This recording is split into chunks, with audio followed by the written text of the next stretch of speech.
Welcome to this episode of Inside the Gym. For this podcast episode, we are going to be talking about building a community. For those of you who aren't familiar with what that really means, let me give you a short definition.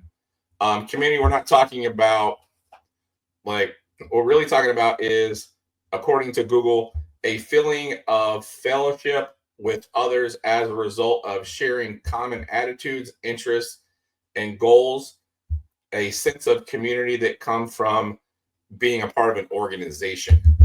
So you may not think that that's something that you can get from your gym, but it's actually a super awesome thing when gym owners are able to build a community. And the two guys we have on as guests today have done a really good job of that. We've got Lawrence Jacobs, who owns Chicago Barbell Compound, and Lawrence also owns 2 CrossFit gyms in the Chicago area. Well, I'm not a CrossFitter. We don't review CrossFit gyms. I've always said that I think the CrossFit community does as good a job, if not better, than anyone else at building a community. And then we also have Brandon Garner, who owns the 2 RVA Iron gyms down in Richmond, Virginia. These are 2 of the best bodybuilding gyms I've been to. Brandon does a ton of stuff out in the community and a ton of stuff to try to build community in his gym. And when you go there, you can definitely tell that there's a community there. So I wanted to have these guys on to talk about how they've done what they've done and why building a community is so important. So first off, if you guys wouldn't mind, Brandon, we kind of chatted about this just a little bit over text, but why do you think having a community is so important? I think really community drives the success when it comes to, getting your members back into the gym, getting them to see the results that they really want to see. I think it's a big component that separates small locally owned gyms from big box corporate gyms.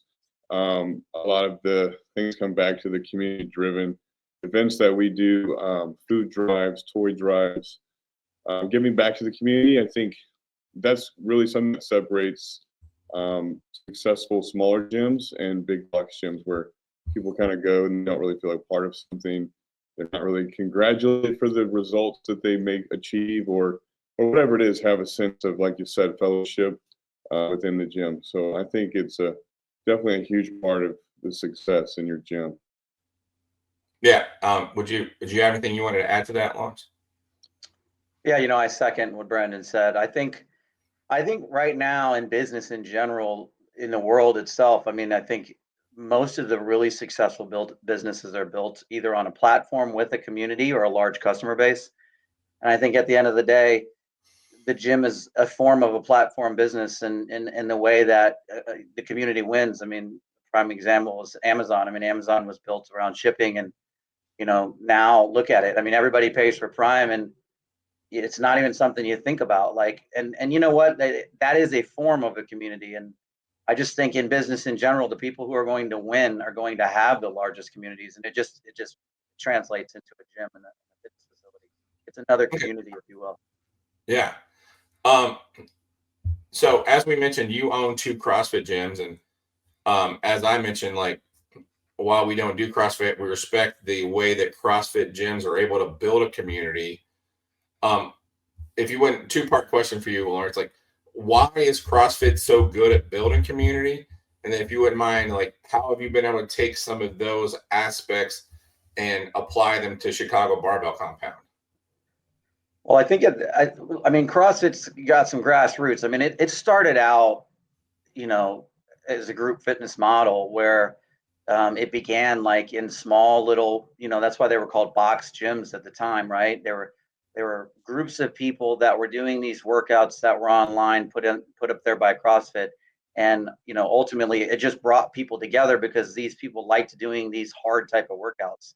So, I think that's what started it. It was kind of a grassroots type of thing. And then I think it became contagious because there was a fundamental part of it that involved proper movement. Not that happens in every CrossFit facility out there, but I think that was kind of the foundation of what they were building is, a community of fitness enthusiasts that worked hard, did hard workouts, but moved properly in them. And, it's a matter of debate with some of the things that we do from a movement perspective.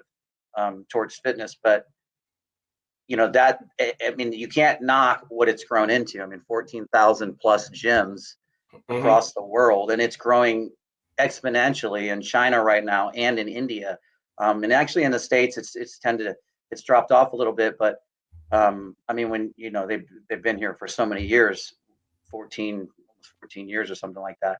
So I think every gym is different in the CrossFit space. You've got some really good leaders and owners that own their affiliates and run them a certain way, and then you've got others that run them a certain way. So it's a fine line. But one thing I've noticed in the space is that people have gotten better about creating a better experience at the facility. It's not just come in, and there's all kinds of gyms out there, but the best gyms create a better experience when you walk in through the door.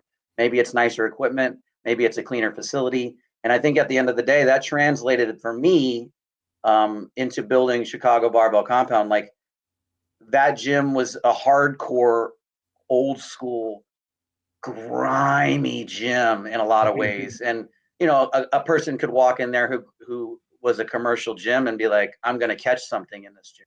Like, it was raw, and there was spray paint on the walls, and, like masking tape to create words. Right. So it looks like it was dirty carpet, and it was super rough around the edges, but it had character, right? Like, the baddest lifters in Chicago were going there, and they were lifting some of the biggest weights, and it could be really intimidating for a lot of people. And even some of the best bodybuilders in the world, were in there trying to build a name for themselves, like Brendan Hendrickson, who eventually became, the 3 or 4 time Mr. Olympia in the physique division. And we went into that facility because we bought it from the former owner after a few years. He went out of business, and we took it over, and we condensed it. We brought in some nicer equipment, and created a better experience just coming in the place. We pay a lot more for cleaning now than was paid for back then. And just by doing that, newer equipment, better experience, spacing things out, it added value to building that community. And people kind of fell in love with that at first. We were still CrossFitters who owned the gym, but that over time has been a learning curve as well. But that's how we translated that, and we took some of those principles and we just brought them into that facility as well. Okay, cool. Yeah, Brendan, I know that you mentioned like being a part of the community, but I also know that you hold events at the gym. Has that helped build the community at the gym? Yeah, I would definitely say, we bring in professional bodybuilders. We've had Sean Carita, Brett Wilkin, and what we try to do when we do those types of events is we make them free for our members. So it incentivizes our members to be a part of the gym and, get involved in those things, because when we have those athletes and guests come in, you're already a member, you don't have to pay anything extra. But last year, with my buddy Joe, who owns a supplement store here locally, he came up with the idea of kind of having it's called RVA Fit Day. And it's kind of, there's fitness expos all across the U.S. Joe wanted to kind of do that on a similar scale in Richmond, Virginia. We're very centrally located in the state. We're between DC and Virginia Beach, which gets a lot of traffic on 95.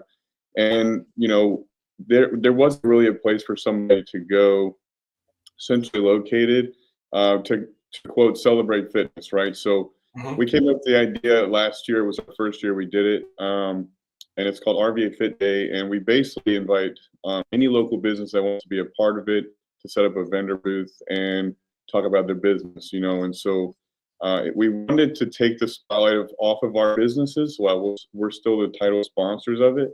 But we invite other gyms, we invite other supplement stores. We had about 50 some vendors last year as our first year. And, the reports back were, it was one of the best events they'd been to, because it wasn't, the goal of it was to just get people together to celebrate fitness, period. And so doing things like that, where some businesses find it hard to see the immediate return because they're not selling a product or whatever, what have you. But you're getting in front of hundreds and hundreds of people that are hot leads. They're interested in going to your facility. They're interested in using your product versus paying on Facebook and marketing to maybe a group of people that aren't interested in your services to begin with. So doing something like RVA Fit Day, a lot of it, especially the first year, came out of our pocket. But I think overall, now this is our second year going into it, a lot more businesses are going to be involved because now they see the value in getting behind and being a part of the community, associating and being a part of RVA Fit Day.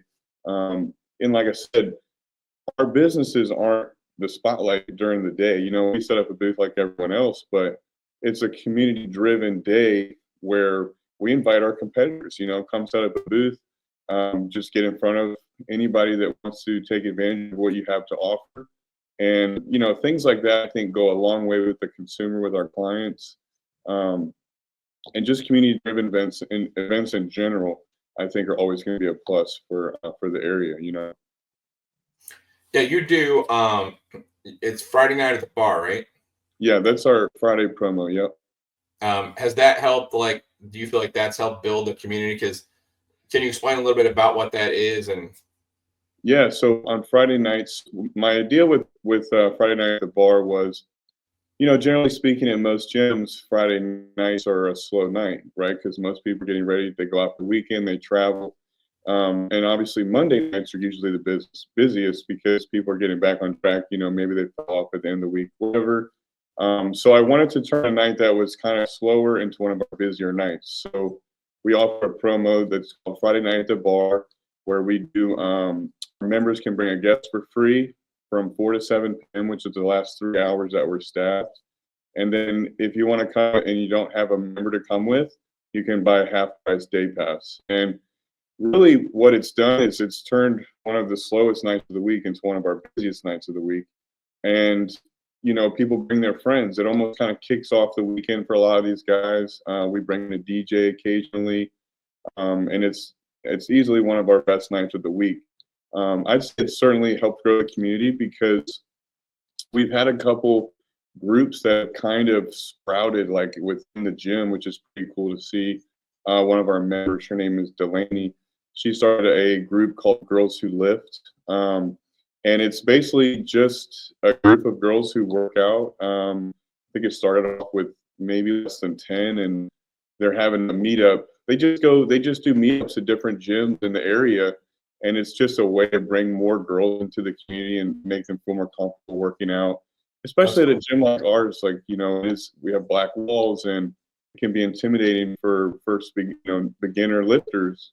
So having those micro communities within the big community that we have is just helped the community grow tenfold. You know what I mean? So, and I mean, things like that start from Friday night at the bar, where you can call it one of your girlfriends and say, hey, you know, come with me to the gym. I've been trying to check it out. And, you know, the idea is it gets you in the gym, it gets you in the door. And before you know it, you want to be there more consistently, you know. So things like that, one, turned one of our slow nights into one of our busier nights. And two, it allows new people to come into our facility with somebody else, or at least at a discount. So I definitely think it's helped us grow. that's super cool. Lawrence, do you guys run any kind of promos or anything to kind of help build community or sponsor the community? We don't do a lot of promos. I like the thing you said about the micro groups, you know, with the different athletes. I think, you know, a big part of so my CrossFit facility is right next to Chicago Barbell Compound. It's been there 11 years, and we've owned Chicago Barbell Compound since 2016. And it's cool because CrossFit events, we have these big competitions and we do them in a huge parking lot we have. So at first it was them seeing us doing all these crazy workouts for these competitions, but then it segued into me eventually doing, you know, USAPL powerlifting events in the CrossFit facility because we didn't want to shut down the 24/7. There wasn't really an open space for that. So we started doing the powerlifting events on the CrossFit side. And now we've, in the last couple of years, working with a great guy. His name is Mike Lohman in Chicago.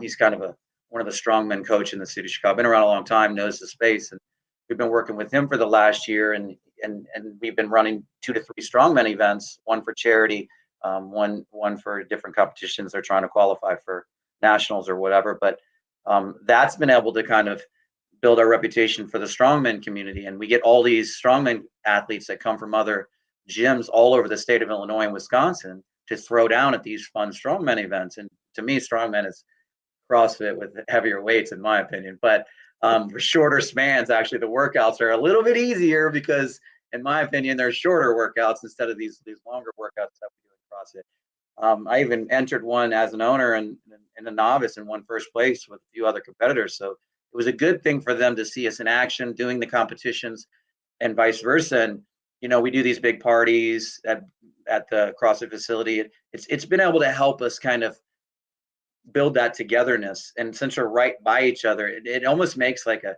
really cool building of fitness, right? Because we're kind of entertaining all these different athletes, and that's kind of been our thing. We haven't really ran any promos to build the community, but I love what Brandon's doing over there with the Fit Day. We used to have this Fit Expo in Chicago that we used to participate in, and they would bring in, and now they're still in California, by the way, Fit Expo. But they would bring in, all the vendors and all the booths, and but I love Brandon's idea. I mean, that's something we know we can get better, and that I know I can get better. But delegation's hard when you're a business owner in this space.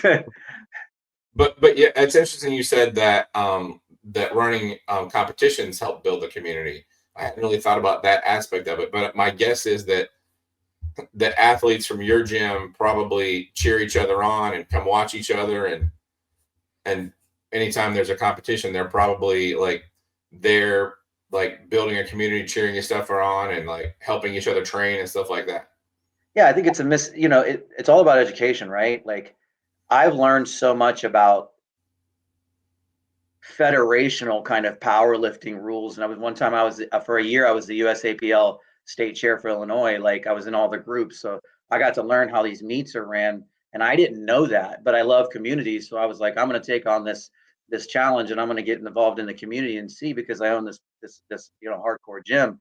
And it's like they didn't know what CrossFit was really about, and then they see the same members in, and we're grinding in the parking lot on the weekends, and we're sweating, and we're throwing around sandbags. And I think it gave that kind of general respect for fitness in general. So you're kind of respecting the space, right? Bodybuilders that are in there, and they're in their last 2 weeks, and you can tell they're struggling, right? They're in their last week out from the show, and they're having a hard time just kind of holding it all together before they get on stage. And we get to see that too. So I think the intermingling has helped in that way. Yeah. That's super cool. One of the reasons I really wanted to have this topic as something to put out there for people and gym owners is because community really, I feel like community is the one thing that helped to save my life. In that, I was going, if you heard my story, I was going to big box gyms for years, and I kept quitting because it was a miserable experience to be there. And I joined a locally owned gym, and they adopted me as part of their community. I feel like I was a part of something, and that's what really kept me in the gym, and that's why I lost 70 pounds in 1 year. So the next thing I want to talk to you guys about was, are there things that you do in the gym on more of a micro level to help kind of create a community or bring about more community feel amongst your members, so that they kind of encourage each other? Or is that something that they just kind of do on their own? Is that something that happens organically? If I answer, I would say it's not really something that I push. We use social media really well to promote when athletes are competing. Obviously, we also host the powerlifting meets, and we try to showcase what they're going through with our social media videos, and we share a lot of their stories if they're getting ready for a show or if they're getting ready for a powerlifting meet.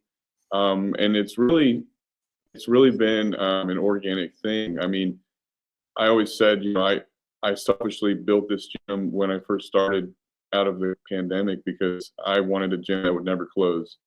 And within the first couple months, it was so obvious, everyone, it took off. It was needed by everybody, right? And I think organically the community aspect of it just goes hand in hand with the whole gym itself, because there weren't any real locally owned bodybuilding gyms in Richmond, Virginia when we opened. There was a really good gym that was called Wolfgang that closed right at the pandemic. But after that, no one really had anywhere else to go. And so I think it's gone hand in hand with how the gym has grown. The community feel, like you said, has gone along with it. But it's not something that I would say I like push. I mean, we do events, right? We schedule the events, we Right. schedule the competition. So, but I wouldn't say it's like, hey, go support, go support the members, right? Go support somebody else, right? We showcase it, we highlight it, and the people show up for each other. Like you said, your story, Chris, is similar to others I've heard. I had a guy, I think it was about 2 weeks ago, and I was here at night, and he pulled me aside, and he's like, man, his name was also Chris, and he said, man, this gym has changed my life. And he said, I wish I had done it sooner. He said, not only my workouts better, but just, everything outside of it. And, I remember, I can tell you probably the first time that someone ever said that to me, I felt it. And I still feel it, 4 years later when somebody says that to me. We've got people that have met their significant others in here, they've gone on to go to the Olympia stage. I mean, it's incredible. And this past year, we actually had one of our former members. She moved to LA, I believe 2 years ago. She went to the Olympia for the first year, and my girlfriend and I flew to Las Vegas to see her. And everybody at the gym was supporting her. She's been in LA for the last 2 years, and you've still got people here that are supporting her across the U.S. I wouldn't say it's something that I'd say like, hey, go support, but it happens organically because people want to feel like they're part of it. I mean, like you said. Mm-hmm.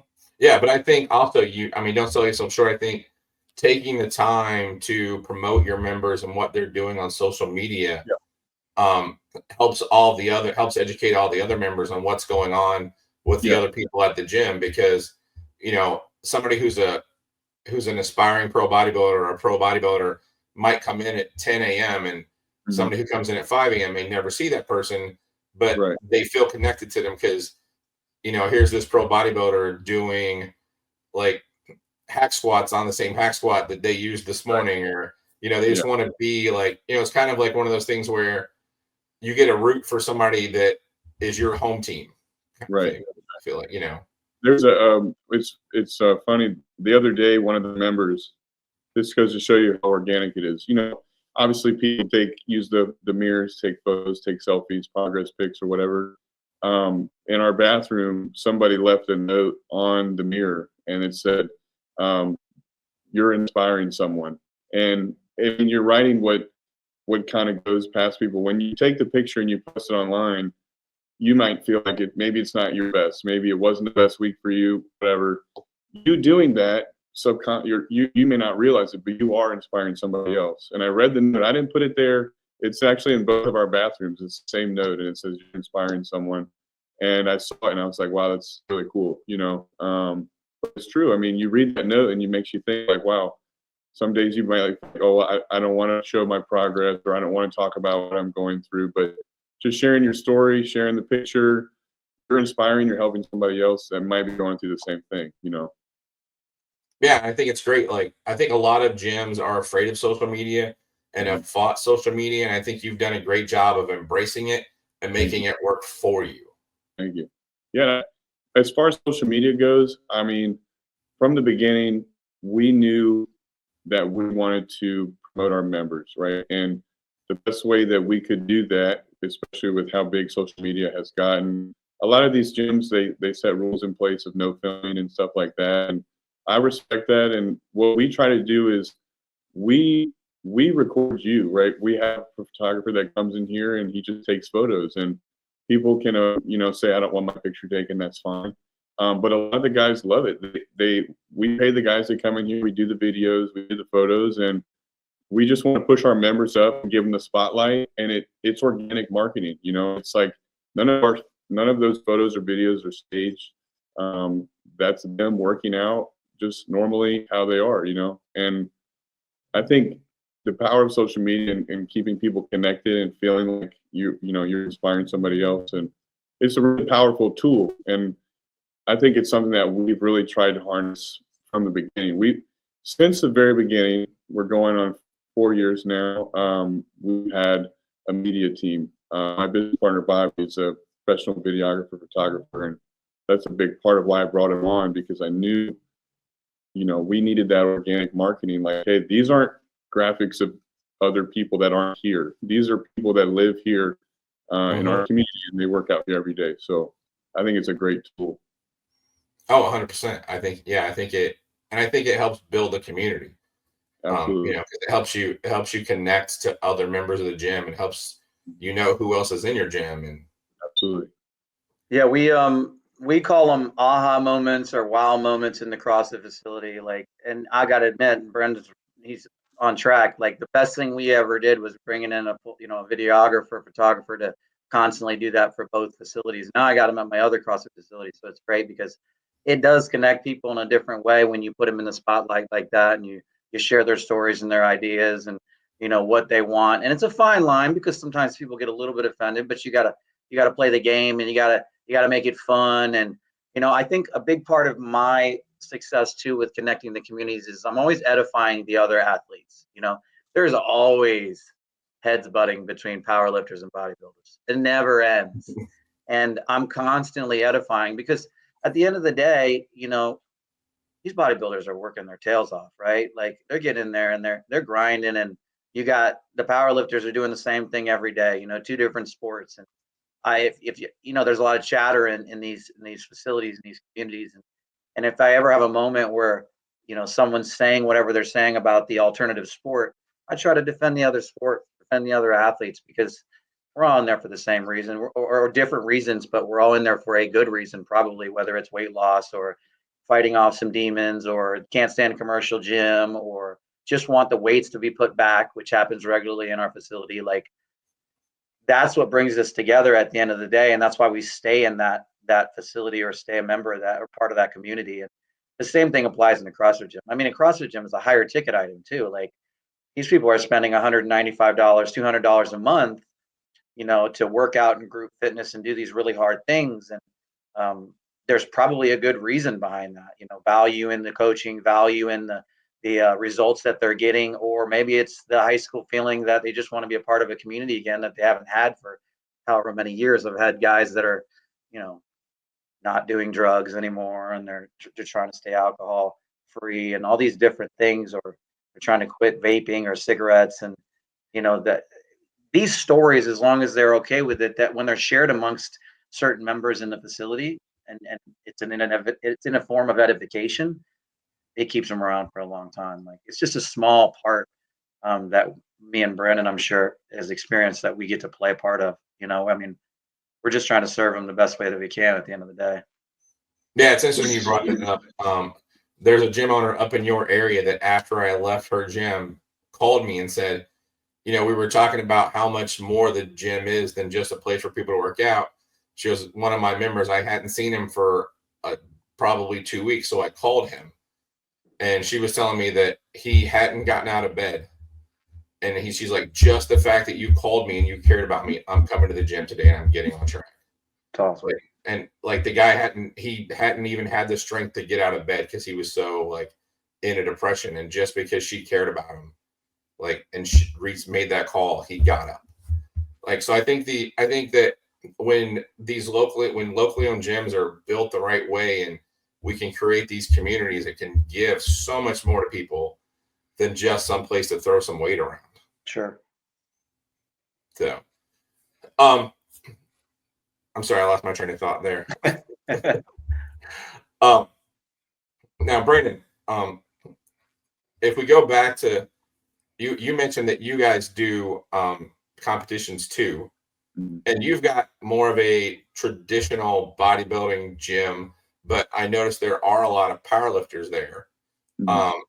Lawrence mentioned that there's a little bit of community and animosity and all kind of mixed in together at their gym, and their gym is so interesting in that it's a hardcore powerlifting gym, but more of the gym is dedicated to a bodybuilding style workout. And then you got the CrossFitters next door. It's just all mixed, but your gym is really a bodybuilding gym with a bunch of powerlifters that come there and work out. I've been there before and ran into a couple powerlifters. and had conversations with them. Do you feel like that there's a really smooth transition or a really smooth community between the two groups, or? Yeah, we initially, when I built the gym, I built it to be a bodybuilding gym, and I left space for powerlifting because I wanted to build something that the community needed, that we needed to serve. It was a whole, right? A lot of the corporate gyms didn't have kilo plates, they didn't have combo racks, and so I just saw the gap there.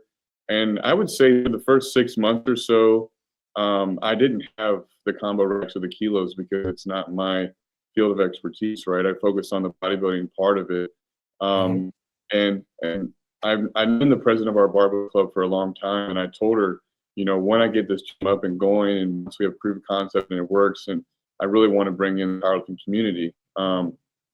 And so I brought her in. We established the Barbell Club within the RVA Iron Gym. And I can't tell you how many active members that she has. I'm sure it's probably around 100, maybe if not more.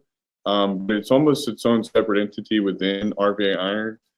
We have a president, they have a treasurer, and they handle collectively any of our powerlifting events that we do within the gym, excluding obviously the sanctioned meets. But we host non-sanctioned meets for fun. We do the Beast of the Bench, which is like a bench press competition that has powerlifting rules in play, but it's obviously not sanctioned, so it's not official.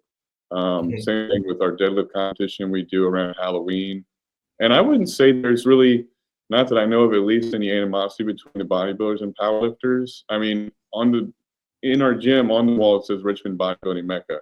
And in the back, I'd say we probably have about 2,000 square feet or so dedicated to powerlifting, but it's jointly shared with a lot of the bodybuilders because they like bench pressing on the combo racks. Now in the evening, when the powerlifters, most of them come around, I would say 4 to 8 or 9 p.m.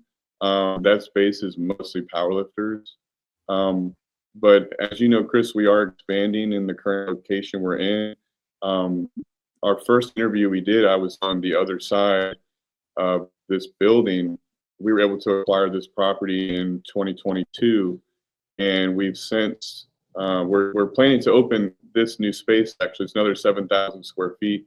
Hopefully, the first week of January, kind of tied in with the new year. So this new space is going to have 5 dedicated combo racks, squat racks, 5 new deadlift platforms, and it's a joint space that we're going to use for our powerlifting meets, as well as, I don't want to dub it a powerlifting gym, but a strength conditioning gym, I would say, because we have turf.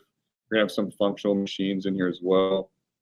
Equipment to use with the turf. We have Nancy's in here. She's a strong woman. I mean, so we're just doing our best to serve our members as much as possible.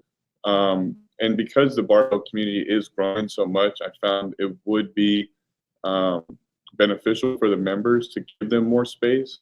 One, we're outgrowing the space that we had, but also we didn't have turf.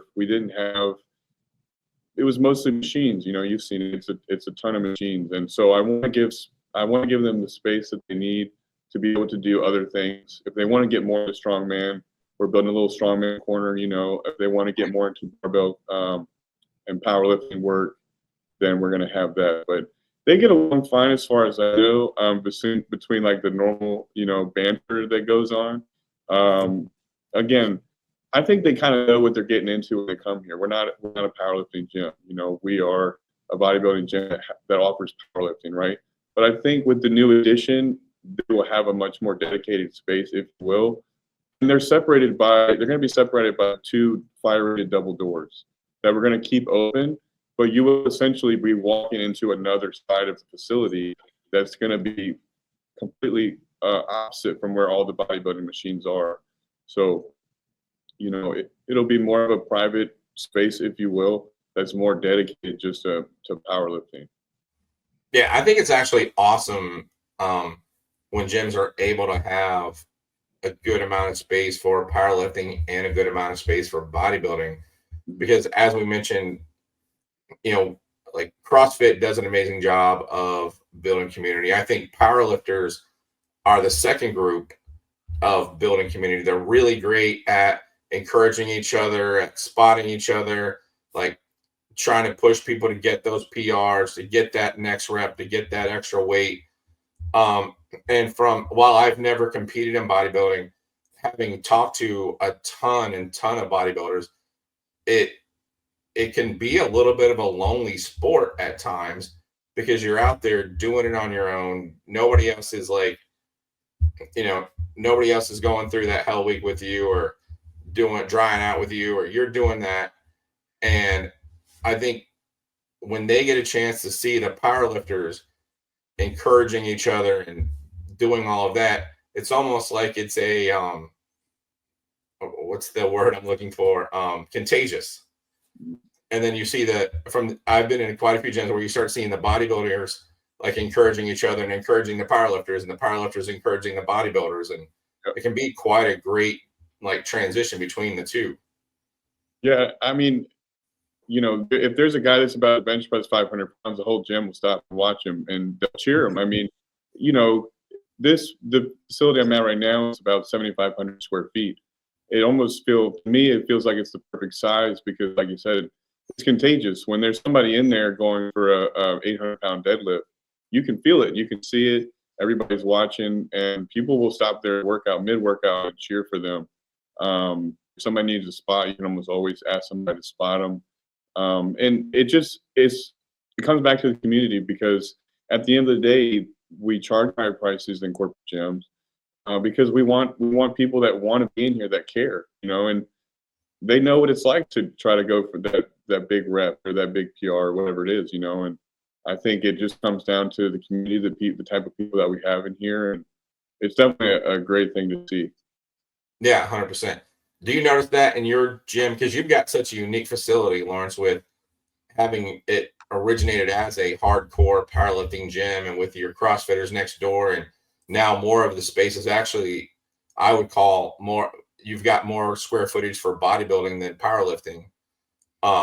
But do you find that they encourage each other and kind of cross mingle, and it's kind of a contagious thing in your gym too, or?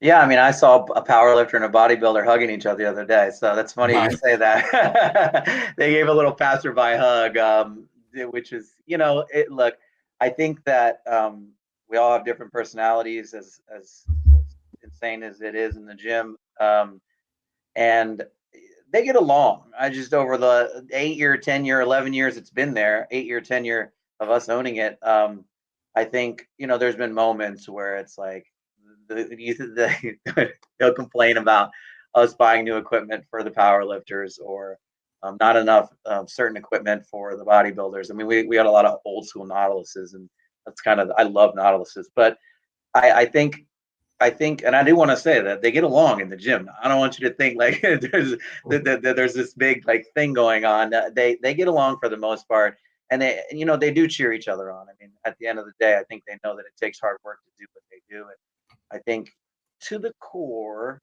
most humans want to see humans succeed, and it works well in our facility. I will say that it was an old school hardcore gym, but there was just as many bodybuilders as well. And now I think we are predominantly known as mostly a powerlifting gym, but we do have a contingency of bodybuilders and aesthetics, people who've come through our doors. Chicago's kind of it's kind of wild because there are a number of other gyms, not in Chicago, but right around Chicago. A couple of them claim to be in Chicago, but they're not in Chicago. But they cater to different things, and I think we're the one facility that caters to multiple sports. I mean, there's definitely a powerlifting or a bodybuilding facility north of us, and then there's a powerlifting facility in a neighboring suburb. I think it's might be west of us, I think. But when those gyms are very specific to a specific kind of client, and I think I'm proud of what we've been able to do as a whole. Being able to mesh the three.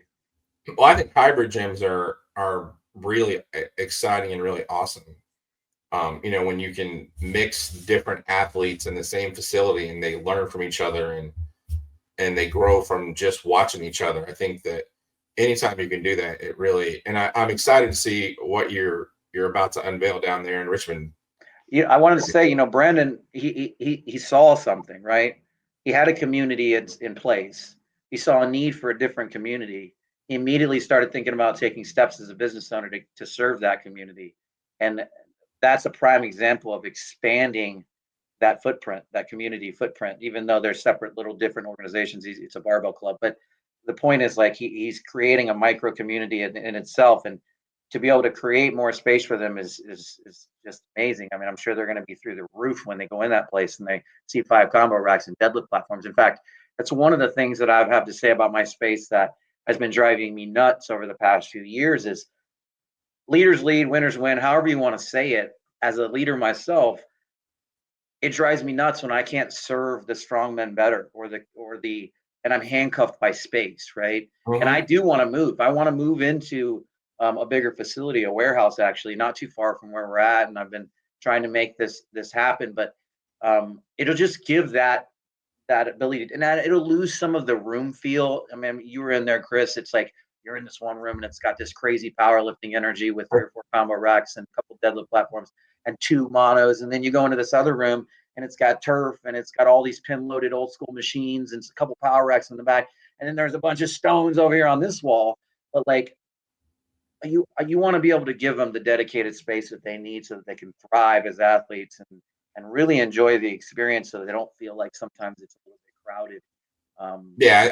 I think from a community standpoint, if you can provide a space where the different communities can come in and feel comfortable having their space and intermingling with each other and learning from each other, I think that just builds the community overall.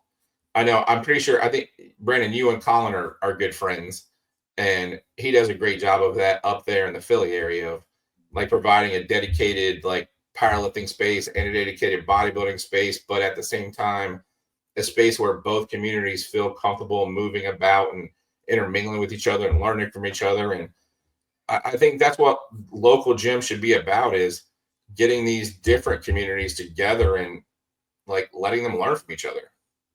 Yeah, I love what Colin's done up there with Power Build, and really he was an inspiration for me on this new side because his background is in powerlifting, obviously, and I think it's the same as me, but just opposite, right? Like I was in bodybuilding and I built a bodybuilding gym, and now I'm leaning into building some powerlifting space, whereas he was initially within powerlifting and opened up into bodybuilding. I see what's possible in other gyms, right? And it pushes me to want to be able to offer more and serve the community better. So what he's done up there is incredible. And, hopefully when we get this space open, like you said, I know the athletes are going to love it. I mean, the Barbell Club has grown so much since we first started it. The meets, we've got, I believe we have already 4 sanctioned meets next year in our new space. And the problem really with hosting the meets in our gym previously was we ran out of space, and people wanted to bring their family, their wives, their kids, and ended up being more of a burden because people were sitting on the equipment. Members would come in and want to get a workout in, and hey man, they'll be done by 1, 2, 3, hopefully, right? We did one meet where it was super packed, and I called by and said, look, we can't do this anymore until we got more space, because the last thing I want to do is let's say you bring a friend from out of town, you guys go to the gym 9 a.m. and half the machines, people are just sitting on them because they're taking up space watching the meet, Right. So I think Colin really showed me what was possible within a gym that could offer both, especially in his new facility where he's got a massive space dedicated to both powerlifters and bodybuilders. I think it's incredible. So definitely, I look up what he's done up there, and hopefully we can create something like that down here with the powerlifting community as well. I don't know, Colin. Go ahead. I was going to say, I don't know Colin very well, but I've seen the videos of the Power Build facility and what they've done with that new facility that's really large, and it's amazing. I mean, I can't help but you can't help but respect the amount of work it must take to get to that size. But I think it's a fine line, because any community, once it reaches a certain point is no longer as intimate as you may or may not want it, right? I guess it depends on who's leading from the front there and what the ultimate goal for is and what their goals are for themselves and their families and whatever. But it's a fine line because there may come a time, and I'm sure, Brendan, you've seen a lot of the gyms in Texas. There may come a time where these really big gyms that cater to the sports like that are just another form of a commercial gym. And it's something that I think about in my mind. And that's one thing I like about the intimacy of Chicago Barbell. And I'm cautious moving to a warehouse not being too big because I don't want to ever be, we're unique for a reason, right? I don't want to ever be too big and it's hot for 15 minutes and then it's just another commercial gym with a lot of equipment, right? At the end of the day, what gives it the character that makes it unique or special? And it might just be the community at the end of the day. I think that ours is a bit of a mix. I think it's the community. I think it's the old school feel. I think it's the vibe that's created in the space when people are working out. And you can say that about every gym. I understand that. But I think there's certain things that set gyms apart. But I'm not gonna lie, I can't tell you how many times I've watched that reel for Power Build where they're panning the all of the reels where they're showing all the combo racks with the big writing on the wall. And I respect what he's done up there. I wouldn't want to be stuck in a situation where I've gone too far and lost track of what I was trying to really achieve from my goals. I think especially when it comes to the scale that he's built that one at, it almost drives home that you have to have that community, right? Because I know exactly what you're talking about. And gyms go bigger and bigger. You're in a 30,000 square foot facility, and like I said, that guy's about to deadlift 800 pounds. If you're under 10,000 square feet, you can feel it, you can see it, you can hear it's about to happen. Everyone kind of chips in and you're supporting each other. If you're in a 30,000 square foot space, you almost lose that intimacy, like you said. I think one of the best compliments I ever got, there was a person traveling, an IFBB pro traveling from Texas, and went to a really popular gym down there. And they came up and they said, man, our gym is only 7,500 square feet at this facility. And they said they just loved how connected everyone felt. And I realized that probably within my second year, maybe the end of my first year here in business, was initially when I took this space before we bought this building, I always thought that my gym wasn't big enough. And I quickly learned within that first or second year in business that it was almost like a superpower because it maintained that intimacy, it maintained the community. And I'm really excited for this new space because it's another 7,000 square feet that, because it's going to have those doors, is going to let you kind of go into another space but not be like, if I open the entire thing up to be 15,000, I almost feel like we might lose that intimacy a little bit. But because it is just going to be double doors and they can go in there, it will still be able to maintain that feeling. But I think, like you said, you have to be careful, and it just drives home the importance of the community, like the Collins Build with Power Build. We get guys that come down here from there where they're traveling, just driving by through 95, or they've got family or college students here at VCU. I think we have a couple weekend memberships, and they train at Power Build regularly and come down here, and they speak volumes of that gym. They love coming to this gym, but I think they, like I said, they have to drive the community aspect of it. And if you lose that, it might be harder to maintain that facility. But again, this whole podcast, right, being focused around community, I think that is the key for those big gyms. Yeah, and that's actually one of my reasons for wanting to start this second podcast, the Inside the Gym podcast, is not only just to help take some of the things that I've learned and put them out to gym owners, but to help connect other gym owners that I found that are really great at things with the gym owner community, and to try to help build the gym owner community.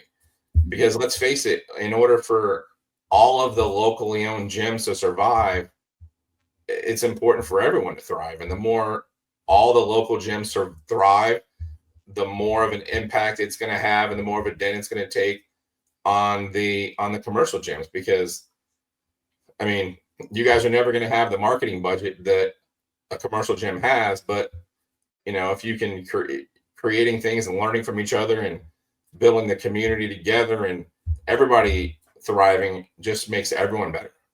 Mm-hmm. Yeah, and boo, commercial gyms, boo.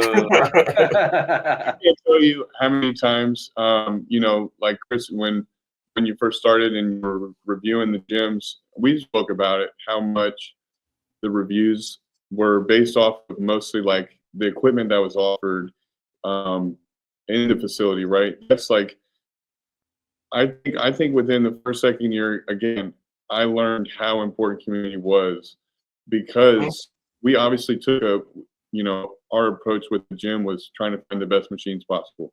We've got flex, we've got everything, we've hand selected the whole spiel. I learned within the first to second year that I could have some amazing equipment, but if I still focus on the community aspect of it, then I could still be successful. Not that I would ever go away from getting good machines. Obviously, I still want the best machines, but that was not something that I knew until about year 2, end of year 1, where I was like, wow, we have to drive into this more, And if you look at a lot of our apparel, I think a lot of gyms, if they want to get into apparel, we sell out of our apparel within a week, almost always. I'll spend $15,000 on our merch, and I will be out of it within 3 weeks completely. And a big reason for it is because I don't just get T-shirts and slap our logo on it. And I think that people want to, if you do that and you want to sell merch with your logo on it, it's great for branding, for marketing, for recognition, and people want to wear your stuff. But we focus on Richmond, like we focus on Richmond, Virginia, in our marketing or in our apparel and in our branding. Our RVA stands for Richmond, Virginia. And if you ever come to Richmond, Virginia, you will see cars driving all throughout the city with an RVA sticker. It just says RVA, and it's just they like being a part of the city. They like living here. They like representing it. So when we first started, I told Bobby, I said, we can't just put RVA Iron logos on everything. We need to create apparel and merchandise and branding that almost intertwines itself with the Richmond culture, which I think has been a big part of our success, because people already loved wearing RVA forward apparel, our RVA stickers, whatever it is. Now we're tying in our gym into the actual culture of the city. I think that has helped us a lot as far as our community building, being a part of the Richmond culture. And I think a lot of gyms don't get that part of it right, and maybe it's just a lack of wanting to, do more designs or what have you. But I think there's a lot of power in pushing into the culture of wherever you are. Like Lauren, you guys are in Chicago, like play with that, because we've seen so much success when it comes to our branding and our marketing, even our graphics and our logos. I'm always pushing Richmond. I mean, we're designing like a whole Letterman jacket, and I'm barely putting RVA Iron on it. I'm going to put RVA Iron on it, but it's going to be mostly Richmond, Virginia, or River City. That's kind of like our second name. And I think that's been a big part of our success, especially when it comes to like the merchandising. I appreciate you sharing that, because it's a weakness. Yeah. I need to do better. But it's a lot of gyms, and I think just in general, I love designing. I have an eye for it, if you will. I design all of our own graphics for the gym. It's just I'm good at it. I like doing it. And it's fun. So I always knew that I wanted to have a good merchandise or good apparel with our gym, and we sell out of every single drop. And we never do the same item twice, and we always push more into like the culture of the city than we do of just a gym. Because how many RVA Iron shirts are you going to buy? How many you're going to buy? Maybe one, maybe two. Might buy a hoodie, might buy a T-shirt. We got guys lining up at the gym spending $500 every single time we drop, because awesome. It's a hoodie with a different design, it's a T-shirt with a different design. And I think they love wearing it out in town too, because people say, hey, it doesn't even look like a gym shirt, right? It does. It looks it looks like a cool, this is a hoodie that we did for my supplement brand, and it's based off of Formula One racing, and if I wear this out in town, you're not looking at like, oh, it doesn't say like the logo, it's more like a fashion forward type thing where I think it's definitely powerful, just leaning into the culture of where you are. Yeah, and then it connects your gym community with the local community also.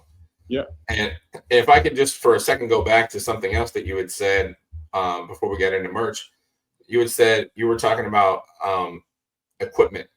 And I think it's important to point out that, yes, having amazing equipment will get people in your gym. Mm-hmm. But if you can have good equipment to get them in there, and then have a really amazing atmosphere, which you both have, that will keep them there.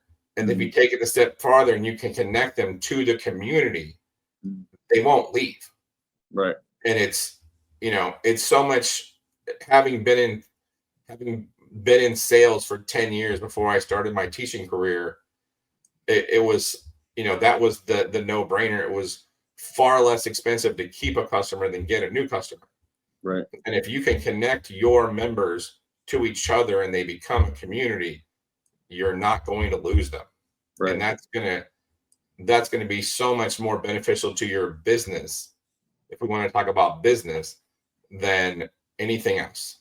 Right. Yeah, attrition is key, right? I mean, Mm-hmm. we have all the numbers, and I'm sure Brennan does too. And even when we get on the phone with our client management, our software guys over there, they're always kind of dumbfounded that our attrition stays at the number it does. It's pretty good. So It's because you have a great community. Yeah, exactly. Even for me personally, I used to work out at a 20,000 square foot gym. That's where I lost the 70 pounds. Through COVID, some things happened, and she had to downsize into a 4,000 square foot gym, and I stayed there. It's hard to go from a 20,000 square foot gym to a 4,000 square foot gym when you're used to a 20,000 square foot gym. But I wasn't about to give up my community. Like, that was my gym family. Those were my bros. Like, those are the guys that work out with at 5 a.m. every day. Like, I'm going to go there at 5 a.m. and keep working out with those guys. So in a 4,000 square foot gym or 20, like, those are your guys. So if you can build that and create that, then that's half the battle, I think. So I didn't have any other questions. I think this was a really good discussion. I appreciate you guys coming on. Is there anything else you guys wanted to say before we? Thanks for what you're doing, Chris. I mean, this is kind of cool. You've been driving the car on these projects of yours, and I think that you're committed to it. And we need more of that. People need more exposure in general, especially with the competition that's out there. And I think this is good for our space, the athletes. There's always going to be a misunderstanding or not. People that are out there who just don't understand the type of facilities that we run, and the more information we can get out to those people, they might see the value in it for themselves to get away from wherever they're at if they're not happy with their current, gym. 100%. I really appreciate it, Chris. Lawrence, it was great to meet you, man. Chris, we're gonna keep having these conversations, and I'll be on here again in a couple of years, and we'll just keep talking about how much. Yeah, it was funny. I was looking back at the podcast. I'm like, I think Brandon was episode 7 on the original podcast, and Lawrence, you were like episode 42. So there was like, wow, quite a span between there. Yeah, cool. And you kept going, and now you got close to 300 now, right? Yeah, I think I'm at 277 gyms. Wow. I'm trying to get to 300 before the Arnold. Let's monetize this. How are we going to monetize this? Because let's make it happen. You sound like my wife. Go add, maybe put a little logo. Well, the website's supposed to be done with my reviews, and we're going to start adding locally owned gyms that I haven't reviewed to the database on the website, so that it can become a complete database of locally owned gyms all over the country. Nice. So my web designer says he feels comfortable having us at that point by the Arnold. Are you both going to the Arnold? I'm going to the Arnold. He doesn't want to be the face of the company. He's like, you're the face of the company. You get out there. Like, we're partners. He was one of my fraternity brothers in college. Go Sigma Pi. Yeah, you know, we're brothers. Brandon, you going? Not the Arnold, not this year. I don't go to the Arnold because they don't have figure athletes, and my girlfriend is a figure competitor. Gotcha. That makes sense, man. The Olympia, but Arnold needs to bring back some of the female classes, and then we'll go. I respect that. Yeah, I just feel like this year I didn't feel like I had a choice at this point in the growth of Gym Informer. I need to be out there and just letting people know we're here, and hopefully through people finding us, they'll find guys like yourselves. I think booths are like $5,000, aren't they? You don't need a booth. No, you don't. I'm not gonna have a booth. I'm just gonna be walking around, wearing my Gym Informer shirt and just meeting people. We've gone to the Olympia the past 3 years now, and people stop us and they recognize us from the gym, and that's how we make a lot of our connections as far as like inviting the guests. You know, I tell them I own the gym. A lot of times they've heard of us, they haven't. You know, I give them my card and I get their email and I just call them, bring them out. But I think it's really important that you go to the Arnold, you go to the Olympia, because you know it gets your name out there, it gets you exposure, and a lot of times people know you, and you might not know them, but they know you. What's his name? Had your hoodie on, right? Yeah, Sean Correa. Yeah, I saw had that. our shirt on, and we were at the meet and greet, and we went over there and saw him, and he was like, "Hey man, I got to show you." He pulled his jacket, he zipped his jacket down, and I was like, "Dude, that's awesome!" You know, and that was a really cool moment. That was not planned, and I gave him that shirt when he came here. That's awesome. Yeah, stuff like that is, you know, and athletes talk. If they have a good time at the facility and, you know, they enjoy the experience, they're going to tell, you know, that's what they're going to say. Hey, you went over there. How was it? So, you know, when I invited Keon, he was like, absolutely. You know, he had already heard about us, and, you know, we had some other guys here. So it was pretty easy to get him, you know. But you'll have a great time at the Arnold, Chris. We went a couple years ago. It's definitely fun. Yeah, I'm looking forward to it. Like, it'll be my first time going under the Gym Informer umbrella, so I'm excited. Nice. Awesome. I appreciate you guys coming on. Thank you very much for the time, and I'm excited to see what's coming next for you guys, and excited to see what's coming next overall. Appreciate it, Chris. And look forward to, we'll check out the next episode. Like, we got a lot more to come, and it's going to be exciting. So cool. Thank you guys. Thanks.